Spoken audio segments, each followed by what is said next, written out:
Hi అండి, welcome to Uma's kitchen. వేడి వేడి అరటికాయ బజ్జీలు ఎలా చేయాలో చూద్దామండి. దీనికోసం 3 అరటికాయలను చెక్కు తీసి కడిగి పెట్టుకున్నాను.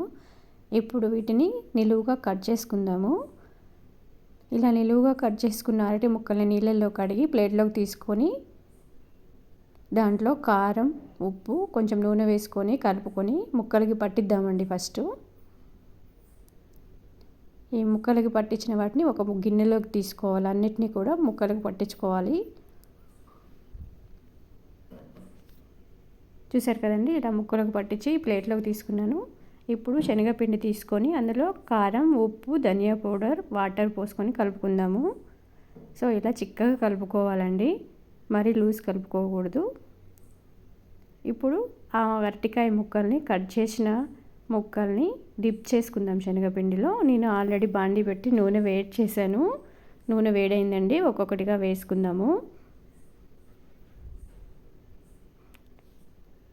సో కాలిపోయాయి కదండి, ఇప్పుడు తిప్పేసుకొని ప్లేట్లోకి తీసేసుకుందామండి. ఇలా ఎర్రగా కాల్చుకోవాలి.